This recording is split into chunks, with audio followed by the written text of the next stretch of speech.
Hello everyone, I am Anubhav Singh. Welcome back to our YouTube channel Anubhav Tech. Most welcome to my channel Anubhav Tech. तो देखिए दोस्तों, जैसा कि आपको मैंने पहले ही बता दिया, जैसे आप लोगों को 10 वीडियोज मिलने वाली हैं, टॉप 100 क्वेश्चंस मिलने वाले हैं।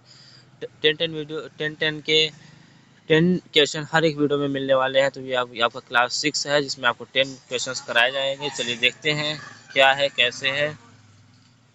आपको पॉलिटेक्निक जी का 2023 मैथ के 10 IMP क्वेश्चंस कराए जाएंगे। तो देखिए पहला क्वेश्चन आपकी स्क्रीन के सामने है। देखिए 16 को दो भागों में इस प्रकार विभाजित कीजिए कि बड़े भाग के वर्ग को दो गुना छोटे भाग के वर्ग से 164 अधिक हो। तो देखिए इस प्रकार के क्वेश्चन आपको आपके ऑप्शन से ही सॉल्व हो जाते हैं। तो आपको बहुत ज़्यादा बड़ा लॉन्ग सोल्यूशन करने की कोई ज़रूरत नहीं है। तो देखिए इस प्रकार के क्वेश्चन को करने के लिए देखिए पहला ही आंसर इसका सही है, 10 और 6। देखिए 10 का स्क्वायर स्क्वायर करेंगे हम तो आएगा 100। 100 का दो गुना 200 होता है। जबकि हम 6 का स्क्वायर करेंगे तो 36 आएगा, जो कि 164 अधिक है। तो पहला आंसर इसका राइट आंसर होगा। आपके स्क्रीन के सामने क्वेश्चन है, आप स्क्रीनशॉट ले सकते हैं। तो चलिए क्वेश्चन नंबर 2 की ओर बढ़ते हैं। यदि एक संख्या उसके व्युत्क्रम का योग 2 सही 1/30 हो तो वह संख्या होगी। तो देखिए वह संख्या हम x मान लेते हैं तथा उसका व्युत्क्रम 1/x होगा। तो दोनों का योग 2 सही 1/30। तो इसका एलसीएम लेंगे तो x square plus 1/x equal to 61/30 आएगा। तो इसको सॉल्व आउट करेंगे हम यहाँ पे कॉमन ले लेंगे 6x को, तो बचेगा ब्रैकेट में 5x माइनस 6, -5 कॉमन लेंगे तो 5x माइनस 6 बराबर 0। तो ओवरऑल कॉमन देखिए क्या है यहाँ पे, तो यहाँ पे कॉमन है 5x माइनस 6 कॉमन है। तो कॉमन लेंगे तो आपका आंसर जो आएगा, देखिए आपकी स्क्रीन के सामने आंसर दिख रहा है, x इक्वल टू 5/6 तथा या फिर 5x माइनस 6 बराबर 0 रखेंगे तो x बराबर 6/5 आएगा। आप इसका स्क्रीनशॉट रखना चाहे तो रख सकते हैं। बहुत ही मोस्ट इंपॉर्टेंट क्वेश्चन है, इस प्रकार के क्वेश्चन पूछे जाते हैं तो आप इन्हें आसानी से सॉल्व आउट कर सकेंगे। चलिए बढ़ते हैं नेक्स्ट क्वेश्चन की ओर। देखिए जो कि आपका क्षेत्रफल वाले चैप्टर से है। एक पीतल के ठोस बेलन की ऊंचाई 8 मीटर और व्यास व्यास दिया हुआ है 4 मीटर। तो इसकी त्रिज्या पहले निकाल लेनी होगी। तो जैसा कि हम जानते हैं व्यास का आधा जो होता है वो आपकी त्रिज्या रेडियस होती है। तो इसका मतलब रेडियस आपका 2 दिया हुआ है, इसे पिघलाकर एक 3 मीटर व्यास वाले इसका भी मतलब 1.5 मीटर दिया हुआ है त्रिज्या शंकु का में ढाला गया है शंकु की ऊंचाई। तो चलिए देखिए देखते लिखते हैं हम गिवन दैट। देखिए जो जब भी किसी भी चीज़ में ढाला जाता है तो उसका एक चीज़ इक्वल आता है, बाकी सब चीज़ से चेंज हो सकती है। जैसे आपकी लेंथ चेंज हो सकती है, ब्रीथ चेंज हो सकती है, हाइट चेंज हो सकती है। लेकिन एक चीज़ जो है क्या है, वो है आयतन, जो कि हमेशा इक्वल रहेगा दोनों दोनों का। बेलन का भी शंकु का भी। तो यहाँ पे बेलन का आयतन बराबर शंकु का आयतन हो जाएगा। तो देखिए R1 हम मान लेते हैं बेलन की त्रिज्या को, जो कि 2 है, और शंकु की त्रिज्या को R2 मान लेते हैं जो कि 1.5 अर्थात 1.5 मीटर है। और बेलन की ऊंचाई 8 मीटर। तो शंकु की ऊंचाई ज्ञात करनी है तो हम दोनों के आयतन को जो बराबर रखेंगे, तो जैसा कि हम जानते हैं V1 बराबर V2 हो जाएगा, जैसा कि आपको दिख भी रहा है यहाँ पे।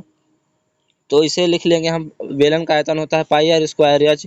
तो यहाँ हाइट को हम h1 माने हैं तो लिखेंगे पाई R1 का स्क्वायर प्लस h1, यहाँ R1 होगा इक्वल टू 1/3 पाई R2 का स्क्वायर h2। तो देखिए पाई से पाई कैंसिल हो जाएगा, 3 के क्रॉस मल्टीप्लाई कर देंगे तो जो कि फाइनली हम सॉल्व करेंगे तो h2 की वैल्यू सभी चीज़ें कैंसिल होते चले जाएंगे। फिर 9.6/2.25 करेंगे तो आपका जो फाइनल आंसर आएगा 42.66 मीटर आएगा। जिसका इसका भी स्क्रीनशॉट आपको रखना हो तो रख लीजिए। चलते हैं आपके सामने हम लाते हैं क्वेश्चन नंबर 4 को, जो कि जिसका सोल्यूशन कराते हैं। तो एक त्रिभुज के शीर्ष 3, 6, 5, 2, 0 एवं एक 1, 3 है। तो इसके केंद्र के निर्देशांक हैं। तो केंद्र का निर्देशांक जब भी निकाला जाता है तो x1 plus x2 plus x3/3 कर देंगे अर्थात, और y1 वाले वैल्यू को y1 plus y2 plus y3/3 कर देंगे। तो इसे हम x1 कामा y1 पहले बिंदु को अर्थात बिंदु ए को मान लेंगे, x2 कामा y2 बिंदु बी को, x3 कामा y3 बिंदु सी को। तो देखिए तीनों वैल्यू को ऐड करेंगे, 3 plus 5 plus 1 equal to 3, 6 plus 0 plus 3 equal to 3। तो आएगा आपका 9/3 तो इसे हम 3/3 लिख सकते हैं, जो कि आपका फाइनल आंसर होगा। तो चलिए क्वेश्चन नंबर 4 इस प्रकार से समाप्त होता है। आप लोग के पास समय बहुत कम बचा हुआ है, इस प्रकार से तेजी से बहुत क्वेश्चन कराए जा रहे हैं। तो आप लोग प्रैक्टिस करते रहिए, जुड़े रहिए आगे। तो आपको इसी प्रकार से क्वेश्चन कराते रहेंगे हम। और देखिए ये ट्रिग्नोमेट्री के क्वेश्चंस हम हर टॉप 10 क्वेश्चंस में ऐड इसलिए करते हैं क्योंकि इससे क्वेश्चन पूछा ही पूछा जाता है, चाहे जो कर लीजिए, इससे क्वेश्चन आना ही आना है, इसको आपको करना ही करना होगा, तभी आपके अच्छे मार्क्स आएंगे, आप अच्छे परफॉर्म कर पाएंगे। तो देखिए क्वेश्चन आपका है, यदि थीटा इस प्रकार का न्यून कोण है कि साइन थीटा बराबर कॉस थीटा, तो two tan square theta plus sine square theta minus 1 की वैल्यू क्या होगी। देखिए given that sine theta equal to cos theta, इस प्रकार से हम लिख लेंगे।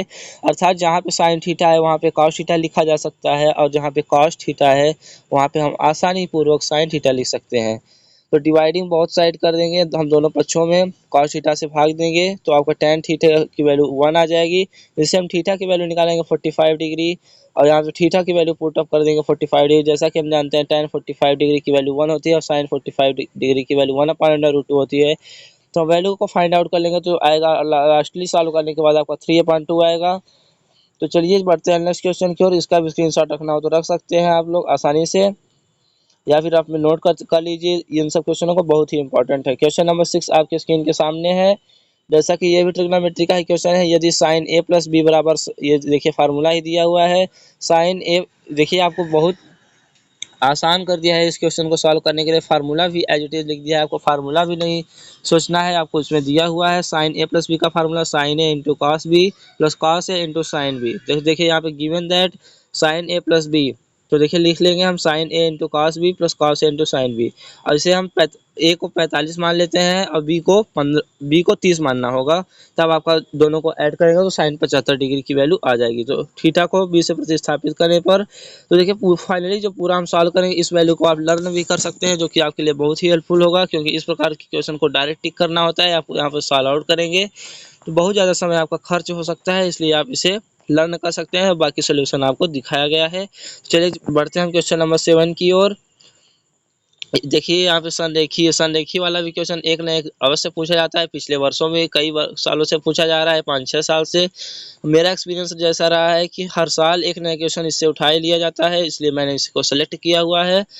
तो देखिए 3 बिंदु जो है संरेखी तभी होते हैं जब त्रिभुज का क्षेत्रफल अर्थात एरिया ऑफ ए ट्रायंगल क्या हो 0 के बराबर हो, तभी कोई भी बिंदु संरेख होगा।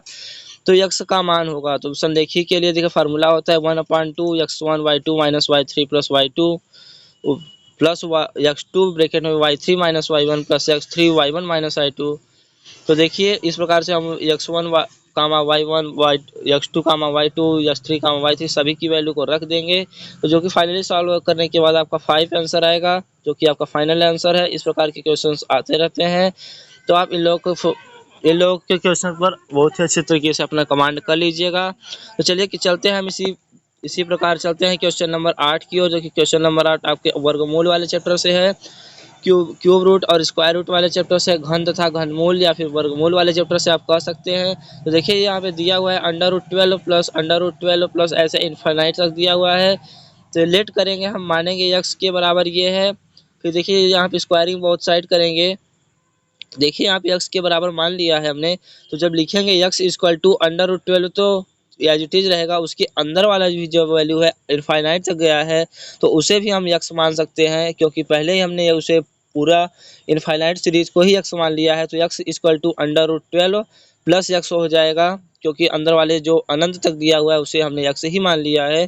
तो x equal to under root 12 plus x लिख सकते हैं। इस प्रकार के कोई भी क्वेश्चन हो आप इसी तरीके से सॉल्व करें, तो स्क्वायरिंग बहुत साइड दोनों पक्षों का वर्ग कर देंगे, तो आएगा x square plus 12 plus x आएगा। तो इसे हम इधर लाएंगे, इस साइड पक्षांतर करेंगे, तो x square minus x minus 12 equal to 0।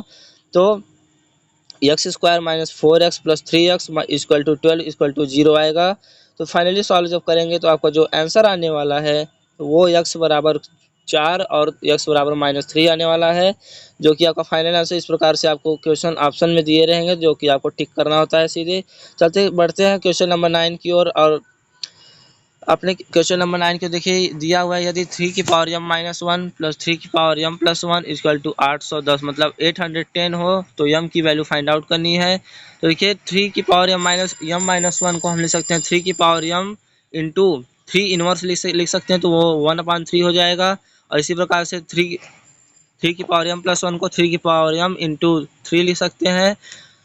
तो देखते हैं 3 की पावर यहाँ पे कॉमन है, तो 1/3 प्लस 3 हो जाएगा, जो 810 के बराबर है। और इसे 10/3 लिख लेंगे, अब क्रॉस मल्टीप्लाई कर देंगे, तो जो कि आपका आंसर आएगा 3 की power m equal to 81 cross 3 आएगा। 3 की पावर m यहाँ होगा 3m लिखा गया है, तो इसका मल्टीप्लाई करेंगे तो आपका 3 की पावर 5 के फॉर्म में लिख सकते हैं आप। देखिए यहाँ पे आधार समान है तो घातें भी समान होंगी, तो m इक्वल टू 5 आपका फाइनल आंसर है। इसका भी स्क्रीनशॉट लेना हो तो ले लीजिए। चलिए बढ़ते हैं हम अपने नेक्स्ट क्वेश्चन, क्वेश्चन नंबर 10 के, जो कि आपका गुणनखंड से है। के की वैल्यू पूछी हुई है, के की वैल्यू पूछने वाला भी क्वेश्चन पूछा जाता है बहुत ही, तो आप इसमें भी अच्छी कमांड कर लीजिएगा। तो x की पावर 8 प्लस के x cube minus 2x plus 1 का एक गुणनखंड x प्लस 1 है, तो तब के का मान, जब इस प्रकार से क्वेश्चन है तो जिसका जो गुणनखंड हो अर्थात x प्लस 1 जो है उसे 0 के बराबर रख देंगे। तो x की वैल्यू -1 रखना होगा, इसका मतलब हमें तो पूरे समीकरण जो दिया रहता है जिसके एक गुणनखंड है उसी में हम x बराबर -1 रख देंगे। तो सॉल्व करने के बाद k बराबर 4 आएगा, जैसा कि आप सॉल्यूशन देख सकते हैं। तो चलिए मिलते हैं आपसे नेक्स्ट वीडियो में, तब तक के लिए जुड़े रहिए। धन्यवाद।